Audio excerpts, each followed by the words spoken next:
శ్రీయంత్రం మందిరం, దీన్ని మహామేరు శక్తిపీఠం అని కూడా పిలుస్తారు. ఈ ఆలయం మధ్యప్రదేశ్ లోని నర్మదా నది జన్మస్థలమైన అమర్కంటక్ లో ఉంది. 1991లో ఈ ఆలయాన్ని శ్రీ సుఖదేవానందజీ స్వామి వారు మొదలు పెట్టారు. దీన్ని కంప్లీట్ చేయకుండానే 2018 సంవత్సరం ఆగస్టులో చనిపోయారు. తర్వాత ఆయన వారసుడు స్వామి శరద్పూరి నిర్మాణం చేపట్టారు. ఈ టెంపుల్ కట్టడం స్టార్ట్ చేసి 30 ఏళ్లు అవుతున్నా ఇది ఎందుకు కంప్లీట్ కాలేదంటే కారణం వచ్చి గురు పుష్య నక్షత్రం సమయంలో స్టార్ట్ చేశారు.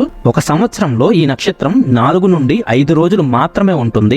ఈ ఆలయ గోపురానికి చుట్టూ 4 వైపులా 4 అమ్మవారి ముఖాలను ఉంచారు. మహా సరస్వతి, మహాకాళిదేవి, మహాభువనేశ్వరి దేవి, మహాలక్ష్మీదేవి ఈ 4 ముఖాలతో ఈ గోపురం ఉంటుంది. ఈ ఆలయాన్ని శ్రీచక్ర మంత్ర అని కూడా పిలుస్తారు. మన సనాతన ధర్మంలో శ్రీచక్రానికి చాలా స్పెషాలిటీ ఉంది. ఈ ఆలయం ఉన్న ప్రదేశాల్లోనే ఇంకా చాలా పవిత్రమైన స్థలాలున్నాయని అందరికీ తెలియదు. చాలా పరిణామం చెందిన సూక్ష్మ జీవులు వాటి సూక్ష్మ రూపంలో ఇక్కడ ఉంటాయని అందరూ నమ్ముతారు. అందుకే ఈ ఆలయాన్ని ఇక్కడ నిర్మించారు.